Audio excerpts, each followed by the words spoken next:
Hi, everyone. This is Matt Kinsman, Head of Content at SIIA's Connectiv Division. Thanks again for joining us today for the New Journalism, Best Practices for Podcasts, Infographics, Data Content, and Social Media. The Jesse H. Neal Awards are the most prestigious editorial honors in the field of business-to-business journalism, and the 2019 Neals presented 51 awards across 21 different categories, including several awards that represent the new types of content and make up a well-rounded strategy for serving your audience.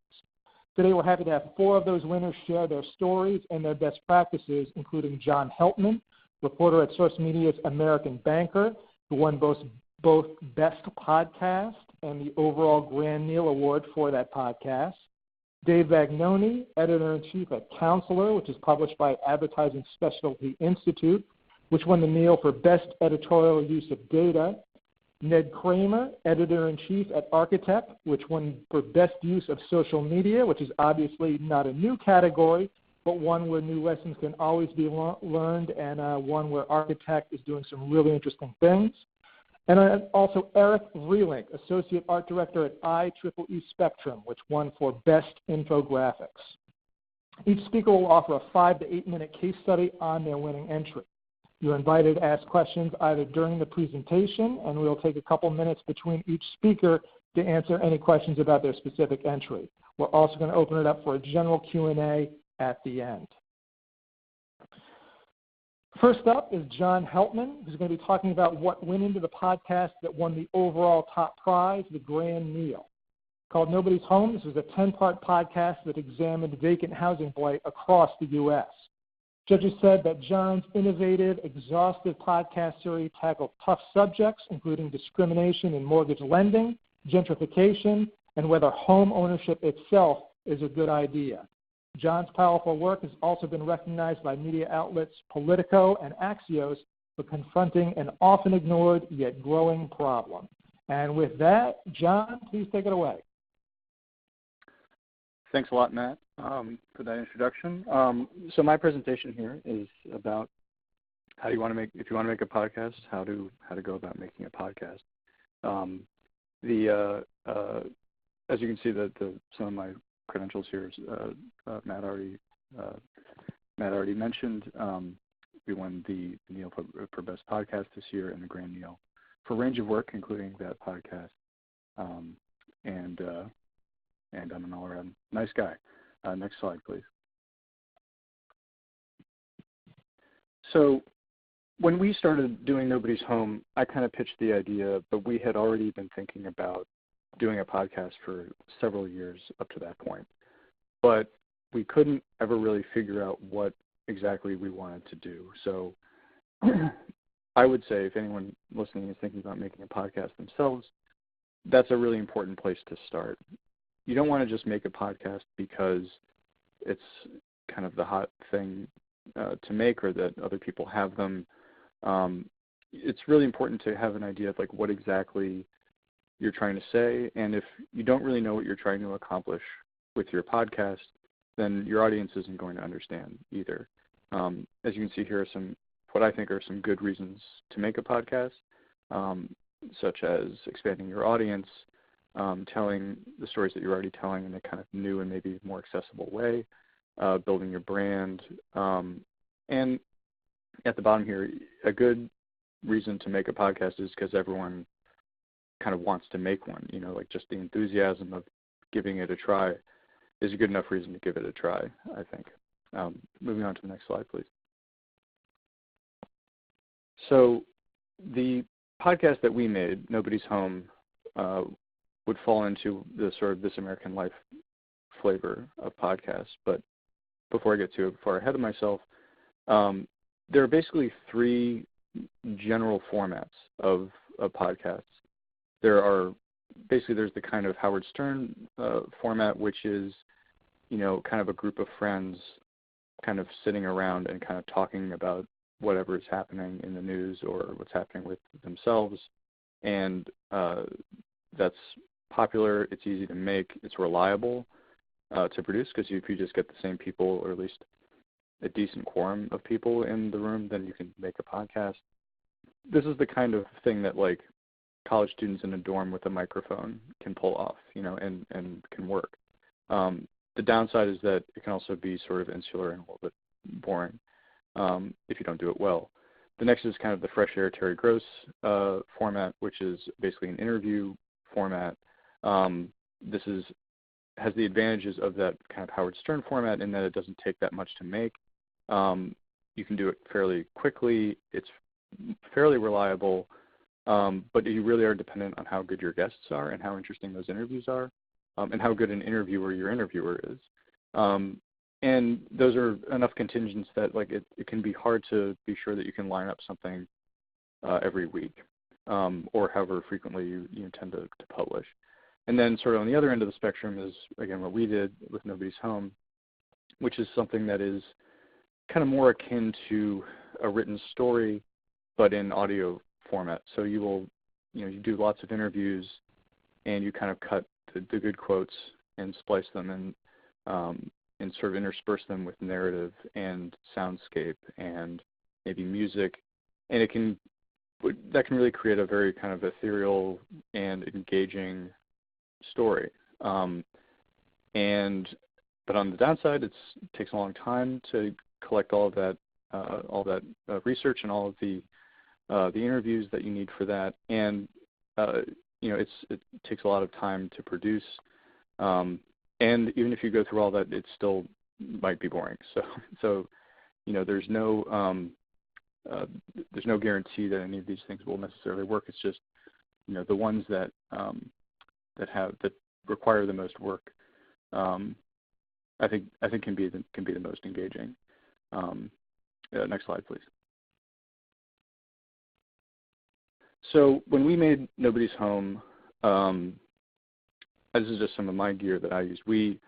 I have a Zoom H5, which is a professional recording it's like a handheld device, and it's used by a lot of musicians. You can kind of plug it into a live venue mixing board and record a live show with it. So that's used for that a lot, and it's also good just in open air. But it's also used by journalists frequently because it's pretty versatile. It's relatively cheap. It's user-friendly. There are more and less expensive models in that Zoom line, and there are other companies that make kind of similar products, but that's what we used. We used Premiere, again, one of many softwares that edit audio. I would recommend to anyone to just use whatever you already have, because they're not the same, but if you have somebody that knows how to use it, then that's an advantage, and there's no real reason. There's no qualitative, I think, difference between one and another. We used Audio-Technica lapel mics, which were pretty pricey. As a general matter, I would say that live interviews sound the best. Live interviews with decent quality mics will always sound better than a telephone call or like a Skype call. But when that's not possible, there are a couple different ways of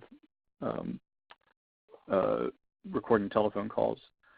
The best, the way that NPR does it is that there's a specialized kind of machinery in their studio that they use to receive and make telephone calls, and that's what you hear on the radio.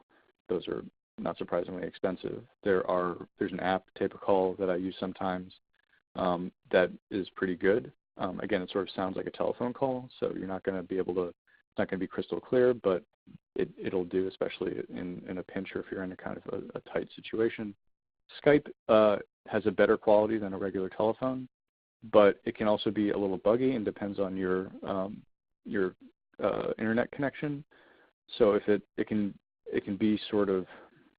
sound sort of jerky or distorted if the connection isn't that good.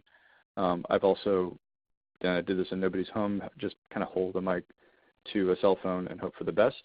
The danger there is that radio interference can actually get picked up by the microphone, and you can hear it. It kind of sounds like in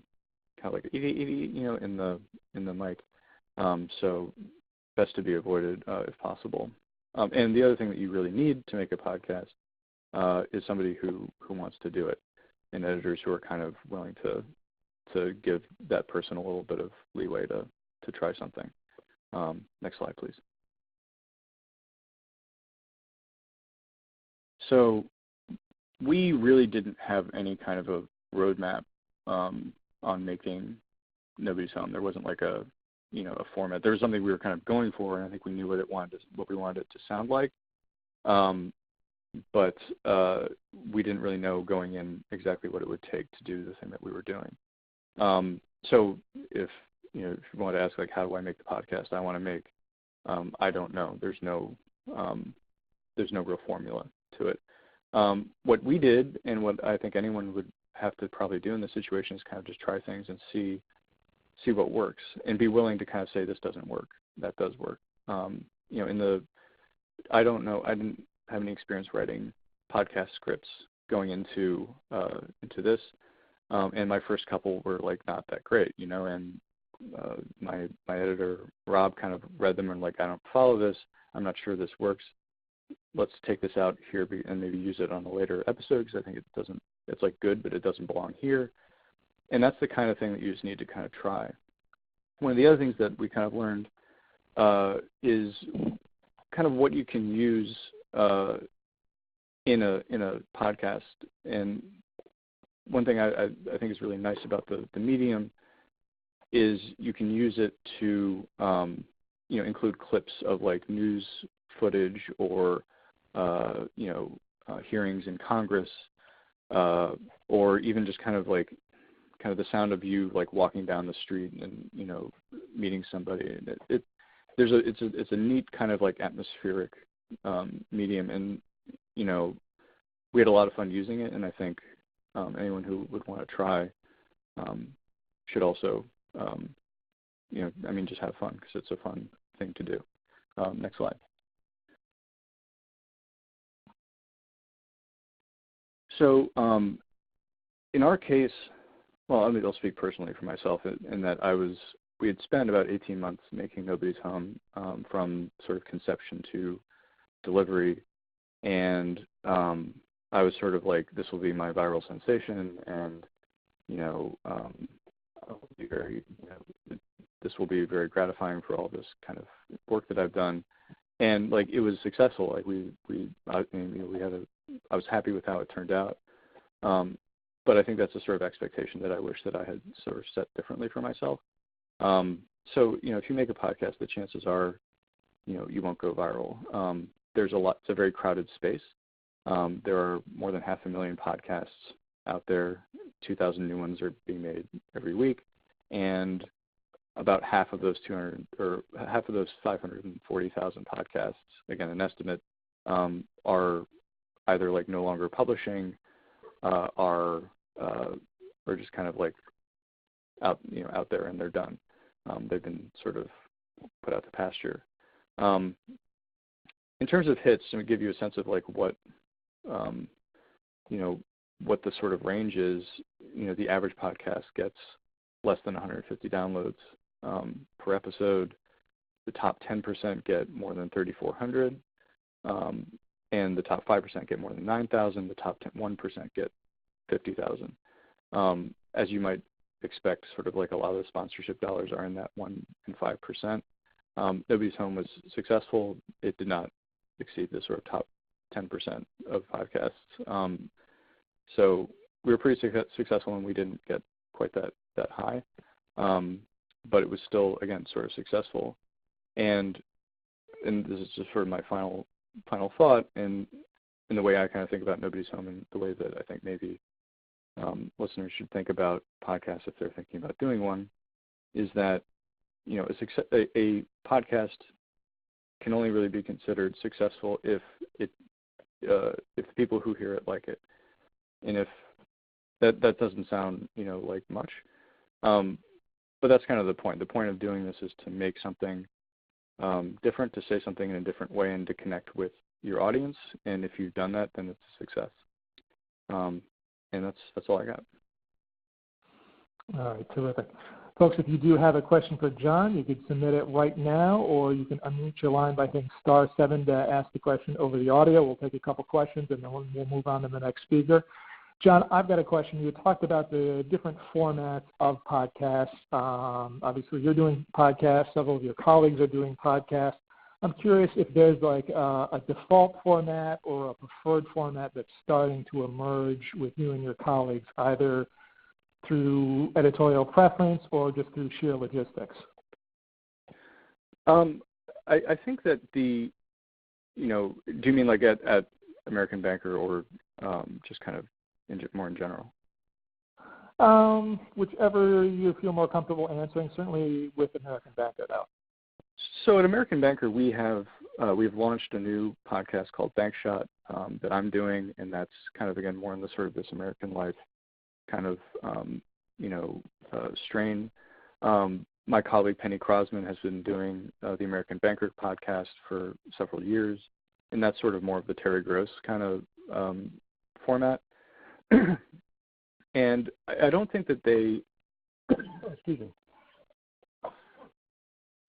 I think that they're just kind of different, and I think they can coexist. I think that listeners who like her podcast will also like my podcast because they tend to be sort of on, they touch on similar issues, but they're just kind of presented in somewhat different ways. I would say that industry, and when I say industry-wide, I mean kind of like in the realm of podcasts out there, the ones that tend to do the best tend to be on. There are examples of successful podcasts in each of those categories. I would say the ones that tend to be more like sensations are like of the sort of this American Life serial, Atlanta Monster, those kinds of formats, followed by the interview format. Like, so WTF with Mark Maron has been one of the most popular podcasts on iTunes for like a bunch of years, and that's just a straight interview show. But the reason that it's so popular, in part, is because it's popular for being popular, but also because his guests are like Mick Jagger and Bette Midler, so he just kind of gets some of the top people. But I hope that answered your question. It did. John, we've got a couple questions come in from the audience. I'm going to go through these 3 questions, and then I'd like to move on to our next speaker. And anyone, if you have additional questions for John, please stick around because we're going to open it up to everyone at the end of all the presentations. But first question on podcasts. Since most podcasts are just audio, what is the success rate of adding a video component to the podcast? The thing about podcasts that I think is maybe has a little bit more potential for sticking around than video is that you can consume it when you're doing other things. So you can listen to a podcast and make dinner, or go for a run, or be in the car driving. And if you add a video component, so like, I think Howard Stern does this, and Joe Rogan, there will be a podcast, but there will also be sort of a picture of them in the studio kind of making the podcast. I think if you're those guys, then there's a demand for that, and people will watch those things. I think if you're kind of thinking about what to do, I would say maybe start with audio and then go to video. But but if you're doing more of a kind of this American Life format, and you want to think about doing video, then just make a video, because that can also be really compelling. Great. Any advice on avoiding getting into a rut? After you've done a podcast for an extended period of time, what do you do to prevent getting into a rut in terms of approach or questions? Well, the best way to avoid getting a rut is to do what I did and just make a 10-part series, so you can't possibly go any farther. But to answer your question, try new things. Try a new theme music. Try new I mean, I think it depends on the format that you're in. If you're in a This American Life, again, I wish there was a better kind of terminology for these different styles. If you're in that sort of style, I think it's a lot easier to do something different because, each week is a new day, and you can try something new. If you're in a kind of talk show sort of format, and you have the same people talking all the time, that can be a little more challenging. And again, in an interview thing, if you're just kind of interviewing the same people in a sort of rotation, then, in all of those circumstances, if you find yourself in a rut, if you find like you're kind of doing the same thing, sit around, brainstorm, and think about trying something else. And especially if you can think of something that somebody else isn't already trying, instead of just adapting somebody else's idea, think of something new. All right, and last question for podcast. And folks, if you have additional questions for John, please stick around. We'll get back to you at the end of all the presentation. What is the best way to work an advertisement into a podcast?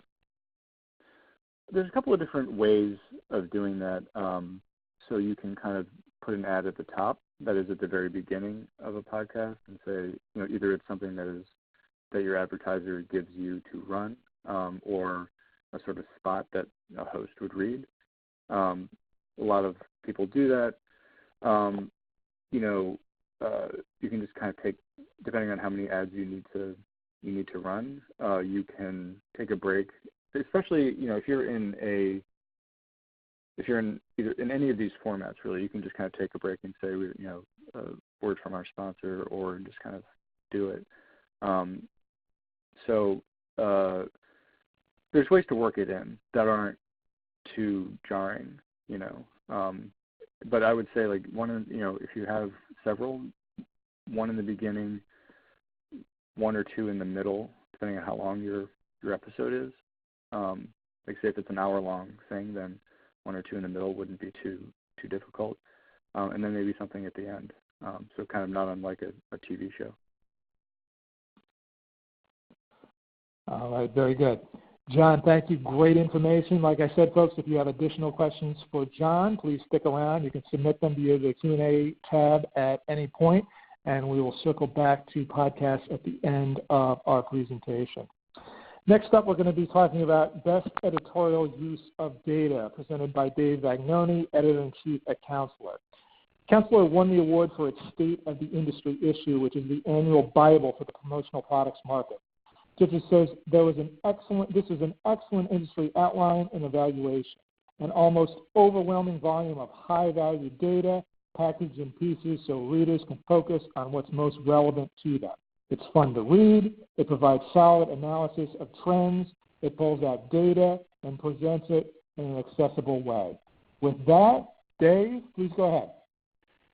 Well, thanks, Matt. Hey, everybody. Thanks for listening in. As Matt said, I'm Dave Vagnoni, editor of Counselor magazine. At Counselor, we cover the promotional products market. So that's everything from a logo T-shirt you might get for running in a charity 5K race, to bobbleheads that are given away at baseball games, to really high-end corporate incentives. So it's a fun industry. We try to keep it as fun as we can in the magazine. Industry sales are about $25 billion annually. The magazine issue, as Matt said, that I'll be talking about today is our State of the Industry issue. We've been publishing it every year since 1977. To give you an idea on timeline, we field a large survey that we send out to readers in March. By May, we're assigning sections. Somehow every year it all comes together in time to be published by July. This issue has more data than all of our other 11 issues combined. I guesstimate we run about 50 charts in this issue. They analyze trends. We're looking for opportunities to highlight, challenges in the market. We also, in this issue, profile the largest companies in the promo space by revenue. We honor industry award winners. So there's a lot going on in this issue, but data is really at the center of it. Next slide, please. If I had to break out our goals and the keys that we use for this issue, I'd say it really comes down to four things, and you can see them highlighted here on the right. First, we trust our data. So I was convinced a couple of years ago just from chatter or talking to people in the market that profit margins had to be going down. The data, though, showed the opposite, and it turns out the data was predictive of a trend. So, it's good to have a critical eye, but I've learned that data doesn't have any biases, and that's really a valuable thing. So trust the data. Second point, aim for easy-to-read charts. There's a lot to be said for really involved infographics that you can stare at for 10 minutes. I personally love those infographics, but I don't think our readers do. Our readers are business owners, they're salespeople, they're marketing managers. They don't have a lot of time. They want quicker, they want digestible information. We try to do that in this issue, provide that. The third point, reporting the state of the industry or whatever information is good, but giving advice on how to leverage data is much better. So recently we focused on more tip sections. We've used data to point out problems and then offered solutions. And the last point there, data allows for creativity. So do something unexpected. The image on the slide on the left there was our editor's letter from last year in SOI. It was driven by stats, and I think it was a lot more interesting than whatever I would have come up with by myself. Next slide, please. So as we go through this, I tried to pick out some examples from our issue, and I wanted to highlight a couple things. And again, I'm happy to answer any questions at the end, or if you have them during these slides, please, Matt, feel free to interrupt me and we could talk through whatever. This was the opening spread for our Upfront section. It might be obvious, but there are so many topics that we cover. Having a table of contents for people to segment the information out is very important. That's on the far right. Also, from this point on in the issue, we aim for one source every 150 words. That doesn't always happen, but when we field our survey that I mentioned earlier, we ask respondents if they're willing to be interviewed about a topic, and that helps us find new people to talk to each year. I also think it's important to point out that pretty charts and big numbers are nice. There's a few charts here, some numbers here. But data really needs to be used to illustrate something worthwhile. Not just year-over-year changes, but think about 3-year trends, or 5-year trends. Things that could help readers decide where to put their resources. And I encourage you to think beyond just comparing last year's data to this year's data. Next slide, please. Okay, from a design standpoint, most of our content in this issue, the topics we treat as spreads. So here we have copy and analysis on the left, and on the right we have several charts. We have a horizontal bar chart at the top. There are some trend lines in the middle. At the bottom we have tips on how to get noticed as a brand on social media. We thought that was important because our readers were behind the curve and wanted advice. That's what our data showed. So we tried to lay out some tips to help them. And our hope was that our readers in this section would be able to see how they compare to other salespeople and understand how they could get an advantage. Next slide, please.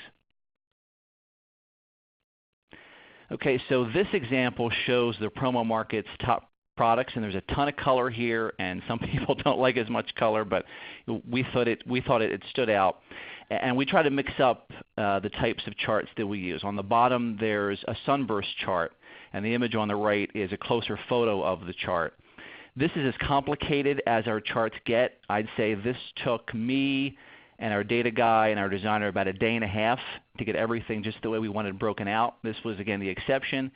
But it's good to try things that are different. If you're interested in sunburst charts, they work well when you have lots of categories like this and you want to set information apart. Next slide, please. All right, here I liked this treatment with the charts across the middle of the page. It's something we hadn't done before. Here we broke down perks and policies that companies have in place. We use what are called radial charts. And again, you could see the larger image on the right. Radial charts are good when you have lots of different revenue classes that you're trying to break out. You can also maybe get an idea from this page that when we have sidebars, we try to back up what we're saying with charts. I prefer to have charts, at least one chart with every sidebar in this issue. Again, just to give people a visual to look at right away. Next slide, please. Okay, you guys probably all remember the fidget spinner craze from a couple years back. We talked to companies about it. Fidget spinners are definitely a promotional product. But we wanted on this page to include a simple chart that broke out search rankings for fidget spinners by month. We use that calendar-ish icon that you see on the bottom left. Our parent company has a database. It's kind of like the Google for promotional products. So we use that database for this page. And the idea was, we wanted people to be able to look at this chart, for 30 seconds and get something out of it, get some interesting information. They didn't have to read the story if they were just, flipping through. That looks interesting. Let me see what that's all about. Next slide, please. So here's an example of another type of chart that I wanted to point out. On the top right and also highlighted on the right side of the screen is a Dotmatrix chart. This works well when you're comparing 3 or 4 categories. You want to show a large disparity in the top choice versus the rest. So here it's percent increase, percent decrease, percent that stayed the same.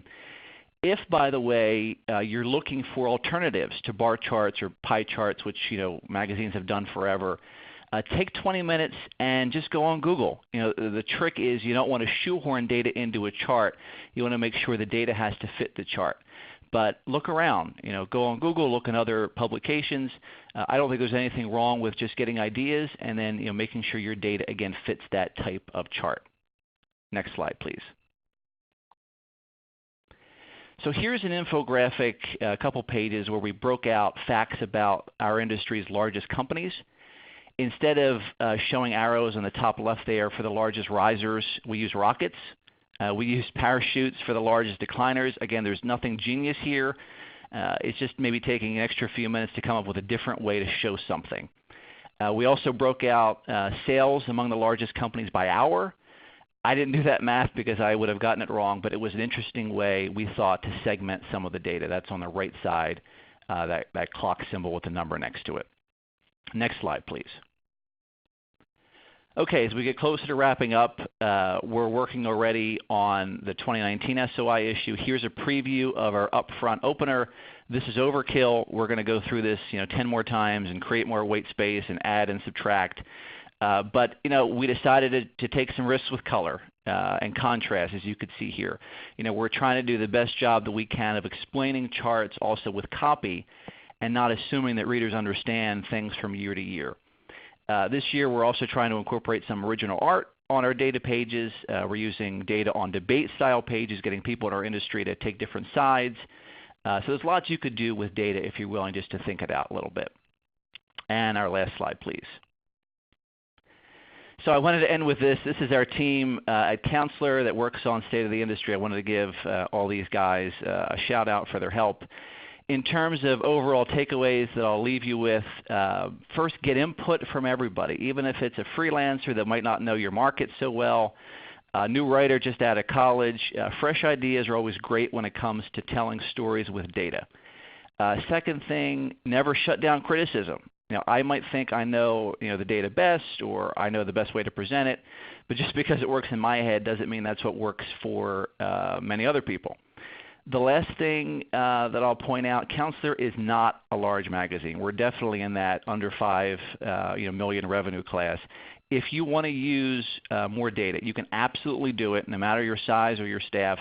There's a time investment there, but I believe that information is increasingly valuable for readers. It's about intellectual capital. And that's something that I think all magazines, again, can provide with a little bit of effort and some time investment. So that's my pep talk for you today. I'm happy to take questions at this point, or my email address is on the bottom of the screen there, dvagnoni@asscentral.com. If you'd like to shoot me an email with questions not part of this webinar, you're certainly welcome to. Matt? Dave, thanks very much. We do have a question for you. It's actually about the creation of the survey itself. How do you determine the questions to ask, and is your survey always the same? So I get together with our data guy, who fortunately sits in the office right next to me every February, and we try to change up. We have to change up the questions. We keep products and markets, a few categories we keep consistent, but we're trying to vary up the sections every year. This year we asked about tariffs, for example. That's a big part of the story in our market. We asked about product safety. So you're definitely looking for different topics. I think you want to focus on perceptions. You don't want to ask strictly yes or no questions. You want to get a variation of feelings from people. That makes a better story, and I think it also makes, in the end, for better charts. All right, great. Folks, if you have any questions for Dave, you can submit them now either through the Q&A tab on the lower left-hand corner of your screen, or you can unmute your line by hitting *7. Dave, I'm curious, as data becomes more extensive in your editorial packages, who really owns this? You've got a nice shot of the staff here, but can you talk a little bit about responsibilities and who specifically is owning the data, breaking the data down, and really creating a readable product with this? Again, we're really fortunate that we have a dedicated data guy who works, for our company, our parent company, but happens to be located in Editorial. So, I lean on him for data. He's very good with trying to figure out trends. As far as who puts this together, everybody on the screen has a part, but it's honestly only 3 or 4 of us. We'll go through the data. I'll probably go through the survey. Nate, our data guy, puts it together in a PowerPoint for me. But there's 100 slides. So it's constantly up on my desktop, my laptop. I'm working to figure out how I could parse it differently. But again, I'll go back to what I said before. It doesn't take a lot of people to do this, to make it interesting as a product. It just takes some time.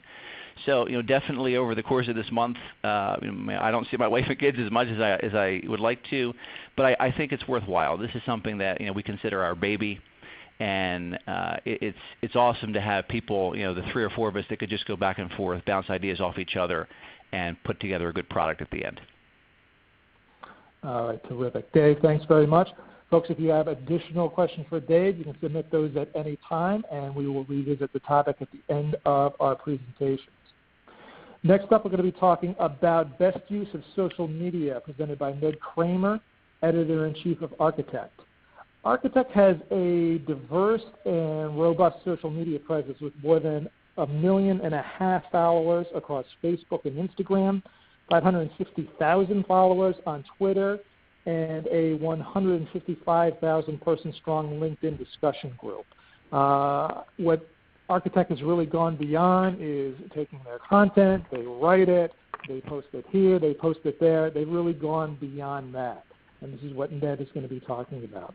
Judges said about Architect, this was a brilliant, well-thought-out approach to social media. Instead of throwing everything everywhere, Architect recognizes that people often have several social media accounts and avoids giving the audience the same thing over and over again. And with that, Ned, please take it away. Thanks so much, Matt. I'll run through a few additional data points just so people kind of understand the landscape we're working in, and then I'll dive into our 7 rules for social media engagement that we share with onboarding staff. So we have, in the last 12 months, had about 3.5 million users and 5.4 million sessions on our website. Mostly from the U.S. We're about 65% U.S. And as befits a B2B site, most of that traffic is during the workday, during the work week, with a big pickup on Sunday afternoons. Social media really only accounts for about 7% of our acquisition. We are mostly organic. We're about 57% organic, 25% direct, 7% email, and just a little sliver, like 4% referral.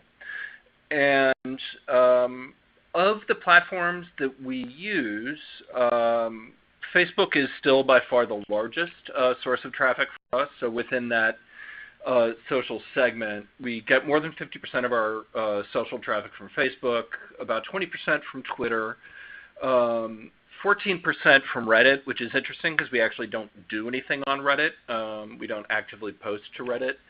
8% from LinkedIn, 6% from Pinterest, and then everything below is less than 1%. And interestingly, Instagram is sort of the most curious for us.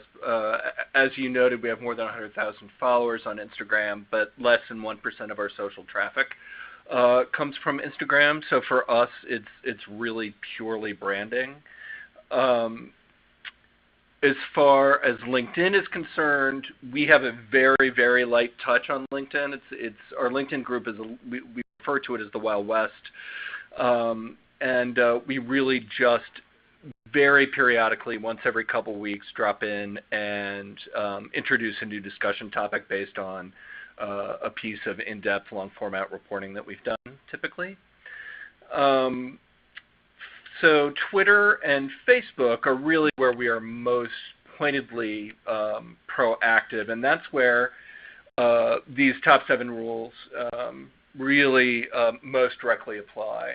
The rules were written by our incredibly acerbic managing editor, Greg O'Brien, who I would have invited to speak today, but he is in the midst of a road trip to California. So shout out to him if he happens to have been able to jump on and listen. First and foremost, if it's your story, it's your responsibility. That's the kind of #1 social media rule that we have at Architect. It's sort of a you eat what you kill, but in reverse methodology. So, you can sit around and hope that someone else is going to do it for you, but at the end of the day, it's your responsibility. If you wrote the story, you have to promote it. Next slide. And correspondingly, if you don't promote it, why the hell did you bother reporting it? So, you write stories because we want people to read them. If you don't promote it, people aren't going to know it exists. We do very well on organic, but that's no guarantee that someone's going to read a story that you've written. So if you spend an hour writing, reporting and publishing a story and don't promote it, then you've just really wasted an hour of your time and an hour of the company's time. So don't do that. Next slide. We really, really strongly encourage experimentation and really close attention to the results. So we use Hootsuite and we use Google Analytics. Those are really the only 2 tools we use. And any best practices, as exemplified by the document I'm sharing with you here, are really just best practices so far. And if you do experiment and get good results, the rules you absolutely must share. It might be a fluke, but it might be something that we institutionalize. And then because Hanley Wood, the publishing company that owns Architect, has a number of media titles, we then, of course, share best practices across brands. Next slide. Lather, rinse, repeat. So yes, it's nice to post once to one platform, but that's the lowest common denominator. And I love this turn of phrase of my managing editors, the equivalent of a penny thrown into Scrooge McDuck's money pool. Number 5, if you don't mind, next page. So social media's posts have the lifespan of a fruit fly and just immediately get buried in people's feeds. So if you publish the story and only promote it once, don't think you've done your job. You really, really have to do it frequently. And most importantly, you can't post the same post multiple times for a given piece of content. You must change the format and wording and schedule for different times of day. For that, we use traffic frequency and time from GA to figure out when our sweet spot is for posting. But that said, we also like to post, for instance, on the weekends when the majority of our readers aren't on our website, but they might be looking through their Facebook feed, or they might be checking out Twitter. Next slide. Grab eyeballs and feed egos. Use images. Everyone loves and shares them, which is a rule I'm breaking with this PowerPoint. I am sorry there is not a cat meme because I love them too. Our words are wonderful, and we all love them as writers and editors, but at the end of the day, pictures are what grab serious attention. So for every picture we publish, we like to create a post. That may be on Instagram, but that might also be on a text first platform like Twitter. We tag people and firms whenever possible. So in other words, we like to kind of recruit people we are promoting in the hopes that they in turn will promote us. We do the same with hashtags. We don't go crazy with hashtags. We use them when it makes sense. But if something is trending, we certainly aren't afraid to jump on a bandwagon. Next slide. Remember who you're talking to. This is key. So obviously we're incredibly busy, and the name of the game up to rule number 6 has been post often, post everywhere. But the fact of the matter is it's unreasonable, given the content of volume that we're creating, multiple posts a day, that anybody is going to have the time to post to every single platform for every single story and every single image that we publish. So be smart about it. If you're going to just target 1 or 2 platforms, choose the ones that reflect the content. Business stories, we'll do, as I mentioned, a post on to LinkedIn. Visual stories, we will post to Instagram, or we will use Pinterest. And next and last, remember, it's not about you except when it is. So our brand has its own personality, and that personality is relatively minimal, or I should say minimalist. So, posts on the brand accounts should have a little, should reflect our personality, but they shouldn't be personal. So, we don't use our own platforms to get into fights or to, carry on debates, although we certainly love starting debates. We are the media partner of the American Institute of Architects, and we need to, sort of respect that institution and be proud of the relationship. But at the same time, that doesn't make any editor a sheep. So we strongly encourage editors to use their own accounts to begin and carry on exchanges about the issues, people, and projects we cover, so that we have a kind of dueling banjos approach. We have all of our official platforms, but then each editor maintains their own presence in social media, and they use those to get into the weeds, get into much longer conversations, and so forth. So that's it. All right, terrific. Ned, thank you. Folks, if you have questions for Ned, you can submit them now via the Q&A tab in the lower left-hand corner of your screen, or go ahead and unmute your line by hitting *7. Ned, considering the volume you guys put out, I know it's probably hard to think about any one specific post, but I'm wondering if you could describe for us either one post or one specific effort that really performed well, or something that you were especially proud of. What was that, and what did that really consist of? Sure.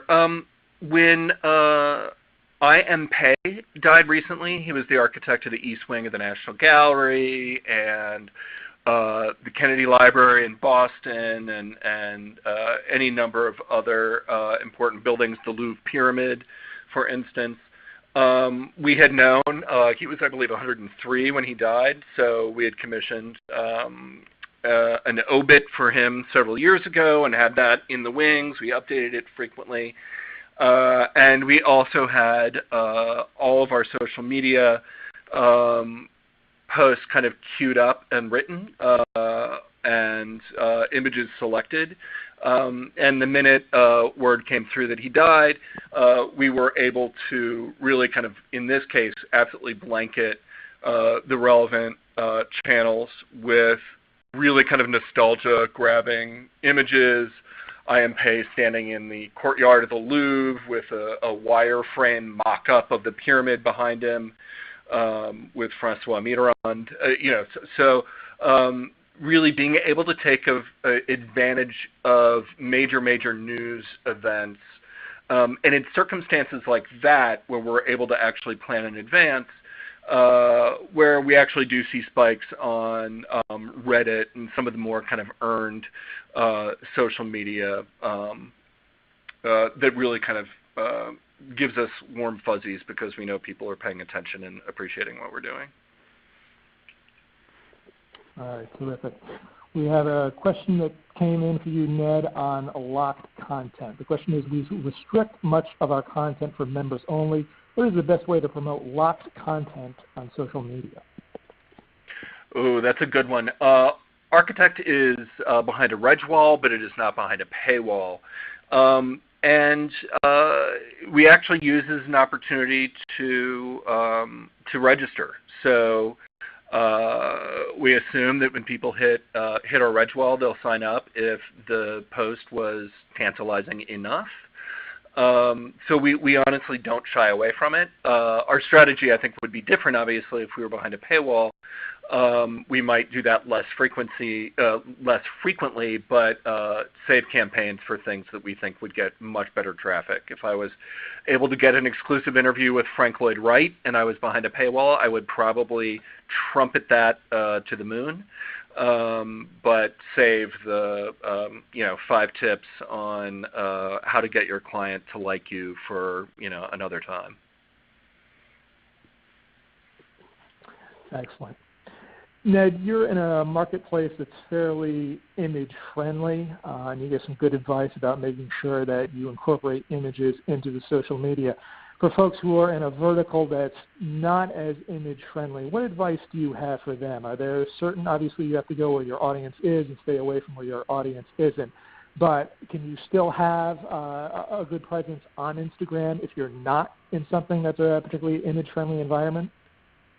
Absolutely, and I think Dave's presentation is a great example of the way that you can use non-pictures in a really graphic and visual way. So we very often, for business stories, for instance, will create visuals just using graphically oriented text, a really big, bold data point or a chart, for instance, to make a point, and posts that use those still perform much better than posts that are just pure inline text. All right, terrific. Folks, if you have additional questions for Ned, we can certainly circle back to this. But Ned, great job. I do want to move on to our next presenter. Specifically, we're going to be talking next about infographics. And our last case study is best use of infographics, presented by Eric Freelink of ITP Spectrum. ITP Spectrum strives to educate its audience on complex technology issues, and it often relies on information graphics to tell a story. ITP Spectrum is not squeamish in tackling highly technical processes or objects, and the publication often brings a fresh approach to information graphics. Judges said about Eric's work, these are beautiful diagrams, fun, inviting, relevant, easy to follow, chock full of information, in keeping with the overall look of the publication, respectful of the seriousness of the readership, but still accessible and lighthearted enough to make difficult topics easy to understand. So with that, Eric, show us how it can be accessible and lighthearted. Yes, hello. Thank you for inviting me to speak today. That was a very nice introduction by you. I will be talking about this particular infographic that we created for a feature called A View to the Cloud, about what happens to your file when you save it, what happens to it, to your computer. But first, to go to the next slide, I want to kind of quickly introduce where I work. So next slide, please. I work for the ITP Spectrum magazine, which is the flagship magazine of the Institute of Electrical and Electronic Engineers. We are the world's largest professional organization devoted to engineering and the applied sciences. We have about 400,000 members globally who receive our magazine in either print or digital format. Next slide, please. We are a monthly magazine, so we do 12 issues a year. Each issue has roughly 4 feature-length articles that are about 6 pages long, 2,500 words.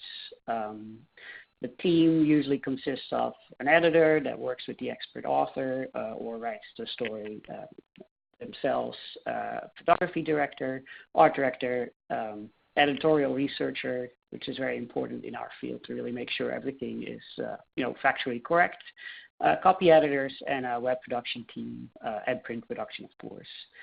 We cover a lot of topics that are all, of course, connected to our electrical and electronic background. But yeah, it's anything from aerospace to biomedical, computing, telecom. Next slide, please. So all our topics are really, really technical. So we really rely on a lot of illustrations, charts, data to kind of help explain these really difficult topics. So over the years, we kind of narrowed it down to a few styles that we really like. Just simple line art is always kind of very helpful, just kind of declutters everything. But sometimes we want to also just do a little bit fancier stuff and, have create models. So we have John McNeil that can do that really well, or Emily Cooper. And just because of the nature of our articles, we also have stories that just doesn't have any good visuals at all. So we have some conceptual artists as well that can kind of elevate really hard to understand topics just a little bit more and make it more interesting. Next slide, please. So the view to the cloud infographic was an interesting one because there were quite a few challenges. First of all, the timing of the project. It was right over the 4th of July break, so lots of people were on vacation, lots of freelancers weren't available. So we had to keep that in account when we were going to produce this infographic. Second was that the topic is, computing, so that again meant that there wasn't really any good art to be had. The photography director, did a tremendous amount of research, but, nothing really useful popped up. And third challenge is, and this is very common for most publications, is that we had similar topics already published within the same year or within the same time frame. So we had to make sure that this article stood out from the rest still, like just make it unique. So when we read the article, we realized that the way it was written was almost like an infographic. It was very step by step. So we took that as an opportunity and decided to, turn this into a 4-page infographic instead of the usual 6-page feature. We just scrapped the opener art and decided that this infographic should be good enough and big enough that we can just use that as the opener art. The production time of this particular infographic took about 5 weeks. Of course, it's not the whole time, not all 5 weeks, but it's roughly, it took about 5 weeks to create from, the first art meeting all the way down to it being published online. Okay, go to the next spread, please.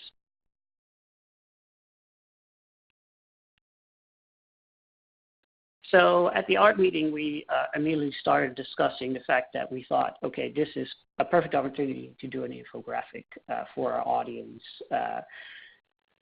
So that immediately made us go into the most important part of an infographic is immediately just sketch as much as you can, sketch out the idea. So we read the article, we chopped it up, and luckily the editor was on board with this idea because the editor would have to rewrite the entire article to make it fit as an infographic. So it was a lot of back and forth, a lot of sketching. These are just a few of the more appealing sketches in a way. But it gave us a good idea of what direction we wanted to take this infographic in, and what designer we were going to hire. Can you go to the next slide, please? So another really important part for infographic design is just to know what space you have. So in print, we had 4 pages to work with. So we immediately, if you see the top 2 spreads, blocked out roughly how this infographic was going to work and what kind of space constraints we have. And very important as well, how many words the editor can write. Because in this case, that meant that the editor had to really kind of reduce the amount of words to make both infographics fit. And then the bottom spread is the first really rough layout with all the sketches in place to really kind of nail down, okay, this is how the flow of the infographic is going to work. this is the most important part of the whole process, because this one we send out to the author and the editor to get it approved. You want to get this approved really early on in this design process to make sure that everybody is on board with the flow and with all the elements that are in place, and everything is fact-checked, everything is correct. Because when we send it off to the illustrator, we just don't have time to make major changes. That's just going to be too expensive, and we just don't want to do that. At this stage, we hired an illustrator. We hired Francesco Nuzzi from StoryTK. That company also redesigned our magazine back in 2013, so we felt like they have a really good understanding, of course, of what we are, who we want, what we want to do, and how it should look. And that really helps the process kind of go very smoothly. Can you go to the next slide, please? So here you see week 2, we started receiving the first sketches from Francesco. They immediately kind of were kind of perfect, which is always a relief when you get the first sketches and to see that it's done well. You know, there's always some details not quite right, so you got to kind of really go over it with the editor again. It's like, is this the right step? Can we tell the story in a different way in that area? But overall, we were very pleased. We just had to add a few more layers, but nothing too major. The one thing that we did do that was kind of not unusual, but we had to do is because of the captions being so long, we requested layered files from our illustrator so that we could, during production, could really work hard on the captions, tweak them, make sure they are well balanced. And yeah, that went really well. So go to the next slide, please. So when that all was done, we still had to kind of figure out how to publish it online. Best practices would be to really kind of keep that in mind right from the start, but because of time constraints for this project, we kind of had to put that on the side a little bit, and we really focused on print first. We are just a small team, so we just don't have a lot of technical capabilities to really kind of make infographics interactive on our website. So we decided in this case to strip out all the captions, lightbox the infographic, and then just turn the rest into a listicle. I think that worked really well. If we had unlimited resources, we could have had more fun with this, maybe animated or something, but that was just not the case this time. This is kind of how we create infographics at ITP Spectrum. Thanks. All right, Eric, thanks very much. Folks, if you have any questions for Eric, you can submit them via the Q&A tab in the lower left-hand corner of your screen, or you can unmute your line by hitting *7. Eric, I'm curious, with the content that ITP Spectrum covers, can you talk a little bit about how you prioritize the opportunities for graphics? With the example you showed, it was a 5-week process. It was very involved across design, editorial, freelancers. How do you guys prioritize what you're actually going to follow up on with an infographic? Roughly speaking, it all starts with we have a 90-month plan, so we know kind of very far in advance what type of articles we are about to publish in print, and we also have another plan for online publishing as well. So the senior art director and the photography director usually sit down and kind of identify particular features and what type of art needs to be done for them. It can be a photo shoot. If it's about a particular person, we have a Medal of Honor winner. We have to track him down, make sure we get a photographer to take a picture of him or her. And, so a lot of times we know, well in advance what type of article we're going to get, and usually, the topic already says it. If it's robotics, we're going to have an awesome video most of the time and beautiful photography.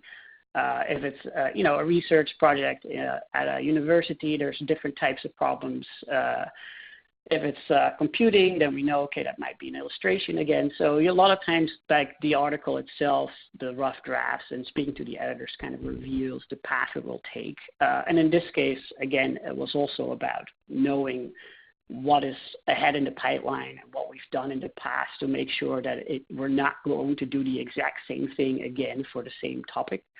And in this case, it just was just the way the article was written. It just really felt like an infographic, so it was an easy opportunity to kind of, do a big spread infographic, which we don't always get to do, but in this case, it really worked really well. So. All right, terrific, excellent work. Folks, unfortunately, we are out of time, so we are going to have to conclude the webinar.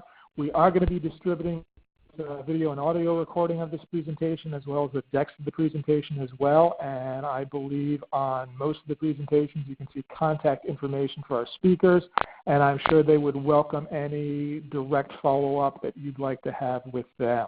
Thank you to our speakers. Terrific presentations, obviously terrific work here. These are all Neal winners representing the best of the best in B2B media, so certainly happy to have you guys be a part of the Neal Awards, and happy for you taking the time to speak with us today. I'm going to leave our audience with a thought. If you're interested in participating in the 2020 Neal Awards, that process is starting now. If you'd like to have a say in how the awards are going to be configured and talk a little bit about the types of categories, we certainly welcome your participation in the Neal committee. They're going to be ramping up and start planning for the 2020 season soon, so you can certainly follow up with me and I can make the proper introductions there. And I would certainly encourage you guys to participate in the Neal Awards. This is one of the most prestigious editorial programs out there. This is the day where editorial and design can really get their day to shine. I know it's a lot of work to submit, but it's worth the effort. And we certainly welcome you guys to be a part of this. Thank you for joining us today. This concludes the webinar.